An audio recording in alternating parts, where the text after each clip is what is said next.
ఫస్ట్గా 1 కేజీ మైదా పిండి తీసుకొని అందులో ఒక 3 టేబుల్ స్పూన్స్ ఆఫ్ రవ్వ అండి, ఉప్మా రవ్వ వేసుకుంటాం.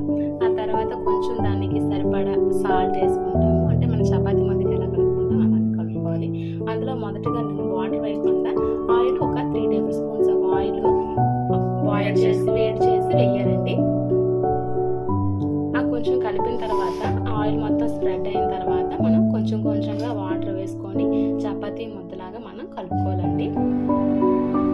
నెక్స్ట్ ఒక వేరే ప్యాన్లో మనం కొన్ని జీడిపప్పు, బాదం పప్పులు, మనకి ఏది నచ్చితే అది స్టఫింగ్ ఏదైతే పెట్టుకుంటామో దాన్ని వేసుకుంటామండి. అందులో మా దగ్గర అయితే మేము డాల్డా వేసామండి. మీ దగ్గర కొంచెం లైట్ గోల్డ్ కలర్లోకి వచ్చేటట్లు వేయించుకోవాలండి. బాగా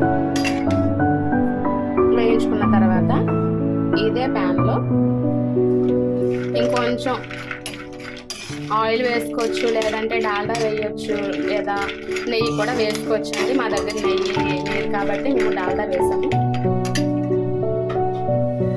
ఇదిగోండి, నేను వేరే బౌల్లో పల్లీలు కూడా ఉన్నాయి. ఇవి కూడా తర్వాత ఇందులో వేసి ఇలాగే వేయించుకోవాలండి. కొంచెం సేపు వేగిన తర్వాత మనకు తెలుస్తాయి కదా వేగలేదని చూసి ఆపేసుకొని తర్వాత అదే ప్యాన్లో ఇంకొంచెం డాల్డా వేసుకొని అందులో పల్లీలు వేసుకుందామండి. మేమైతే ఒక 1/2 కేజీ పల్లీలు ఉంటాయండి మేము వేస్తాం. 1/2 కేజీ పల్లీలు తీసుకొని ఇవి కొంచెం దోరగా వేయించుకోవాలి. ఇవి బాగా ఫ్రై చేసుకోవాలండి. ఇవి కూడా కొంచెం పొట్టు ఉడుతుంది కదండి, అలా వచ్చేటట్లు మొత్తం వేసుకోవాలి.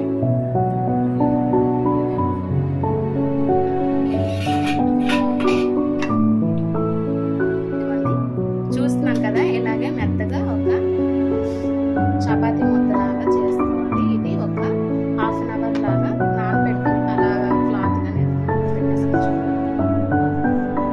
సాఫ్ట్గా వస్తాయి. చూస్తున్నారు కదా ఎలా వస్తుంది. ఇదే ప్యాన్లో ఒక 1/2 కేజీ ఉప్మా రవ్వ వేసుకొని కొంచెం ఇది వేగిన తర్వాత తీసి చల్లారనివ్వాలి.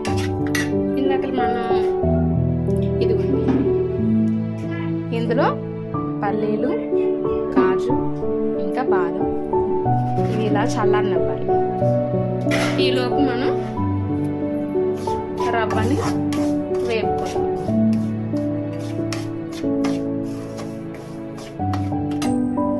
దాంట్లో యాలకులు వేయించుకొని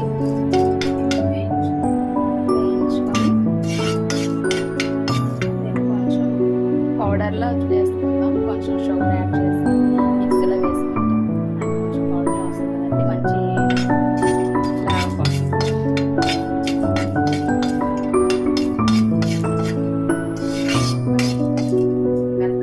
తురుము కొంచెం ఎండు కొబ్బరి ఉంటే వేసుకుంటే ఇంకా టేస్ట్ ఉంటుందండి. కాకపోతే మేమైతే పచ్చి కొబ్బరి వేసుకుంటాం. ఈ కొబ్బరిని ఇలా చిన్న చిన్న ముక్కలుగా కట్ చేసుకొని మిక్సీ పట్టుకొని దాన్ని కొంచెం నెయ్యిలో కానీ ఆయిల్లో కానీ ఫ్రై చేసుకోవాలండి. కొంచెం దోరగా వేయించుకుంటే దాంట్లో వాటర్ అంతా అబ్జర్వ్ అయిపోతుంది కదండి. అప్పుడు కొంచెం మనకి దాంట్లో ఏ వాటర్ లేకపోతే కొంచెం ఎక్కువ రోజులు ఉంటాయండి. ఇలా కోసుకున్న ముక్కలు మనం మిక్సీ చేసుకున్న తర్వాత ఇది కూడా మనం ఆ స్టఫింగ్లోకి యూజ్ చేసుకుంటాము. చూసారు కదండి యాలకుల పొడి ఎలా చేసుకున్నాము. యాలకులు ఇంకా షుగర్ అనేది మిక్సీలో వేసిన తర్వాత ఇలా పౌడర్లా చేసుకోవాలి. ఇది తీసుకొచ్చేసి ఆ స్టఫింగ్లో మనం యాడ్ చేసుకుంటే మంచి ఫ్లేవర్ వస్తుందండి. ఇదే ప్యాన్లో కొంచెం డాల్డా లేదంటే నెయ్యి వేసుకొని మన దగ్గర ఉన్న వేసుకొని కొంచెం ఈ కొబ్బరి తురుము అనేది దీంట్లో కొంచెం ఒక 10 మినిట్స్ వరకు ఇలా వేసుకోవాలండి. ఎందుకంటే దీంట్లో వాటర్ ఉండిపోతే మనం చేసినవి అనేది ఒక బూజు పెట్టేస్తాయి, పాడైపోతాయి త్వరగా. అందుకే కొంచెం ఫ్రై చేసుకోవాలి ఇలా వాటర్ అంతా పోయే వరకు. ఇది చల్లారిపోయింది బాగా. చూస్తారా ఎలా సౌండ్ వస్తుందో. ఇలా వచ్చిన వాటిని కొంచెం కొంచెంగా మనం మిక్సీలో వేసుకుంది. ఇవి పచ్చాగా మనం చేసుకొని గ్రైండ్ చేసుకొని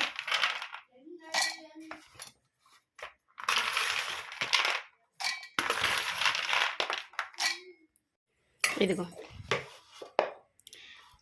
ఇవండి, ఇది బాదం, ఇంకా బాదం పల్లీలు, ఇది జీడిపప్పు వేపించుకున్నది మనం ఇలాగ గ్రైండ్ చేసుకోవాలండి. ఇదిగోండి చూస్తున్నారు కదా, చూస్తుంటే కచ్చపచ్చగా ఇలా చేసుకోవాలి. నేను ఆల్రెడీ ఇంకొకసారి వేస్తాను. ఇదిగోండి కొబ్బరి తురుము. నెక్స్ట్ వచ్చేసి ఇలాచి పౌడర్ అండి, వేసుకుందాం.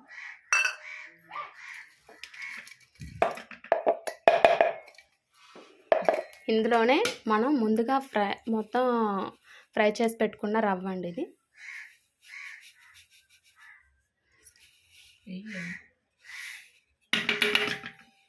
రవ్వ, ఇంకా షుగర్ కూడా యాడ్ చేసుకుందాం. షుగర్ అనేది 1/2 కిలో తీసుకుంటున్నానండి నేను. స్వీట్ అంటే మరి స్వీట్ లాగే ఉండాలి కదా.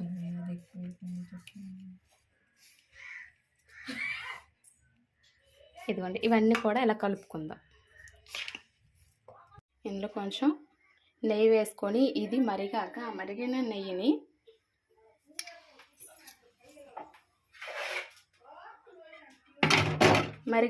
ఇందులో వేసుకుందామండి. చూసారు కదా ఎలా ఫ్రై చేస్తాను. ఇలా గ్రైండ్ చేసినప్పుడు ఏంటంటే ఒక్కొక్కటి బాగా పట్టాయండి. చూడండి, చూస్తున్నారు కదా. నెయ్యి అనేది ఇందులో వేసుకోవాలి. నెయ్యి వేసుకొని మరబెట్టుకున్నాం కదా, చల్లారాలని ఏం లేదు, వేసుకుని పెట్టుకోవాలి. ఎందుకంటే మంచి స్మెల్. సో నెయ్యి అంటే నెయ్యి కదా, అంటే మా దగ్గర నెయ్యి అవైలబుల్గా లేదు కాబట్టి నేను డాల్డా వేసుకున్నాను.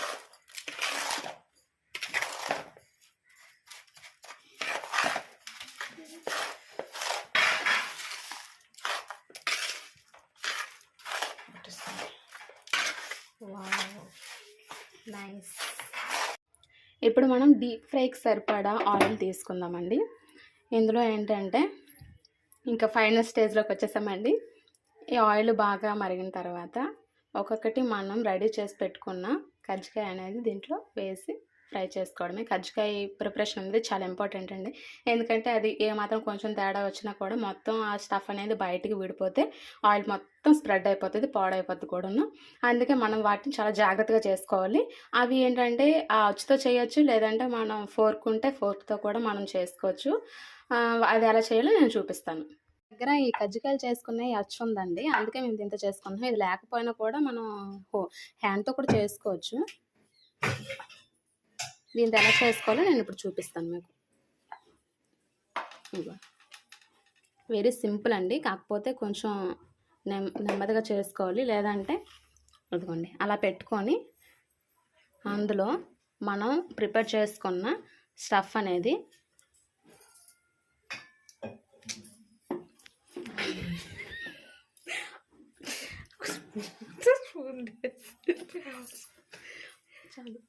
ఒక స్పూన్ వేసుకొని, అంటే దానికి తగ్గట్టు.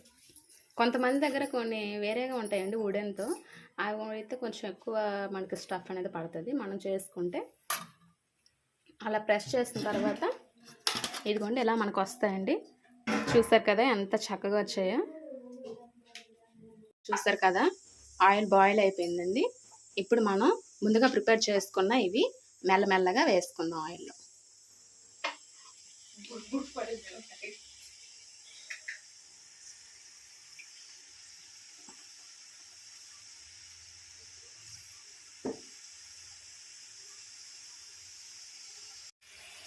చూసారు కదండి ఎలా ఫ్రై అవుతున్నాయో. ఇలా చేసుకోవాలండి ఒక్కొక్కటిగా.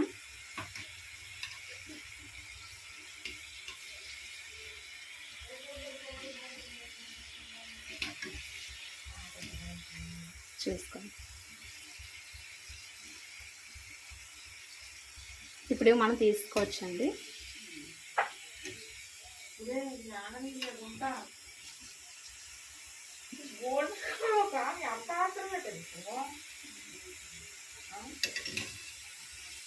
చూసారు కదండి ఇలా అన్నమాట, ఇలా వచ్చేస్తాయి. మనం ఎంత నీట్గా ఇచ్చుకుంటే ఫినిషింగ్ అంత బాగుంటుందండి. లేదంటే మొత్తం ఆయిల్ మొత్తం స్ప్రెడ్ అయిపోతుందండి.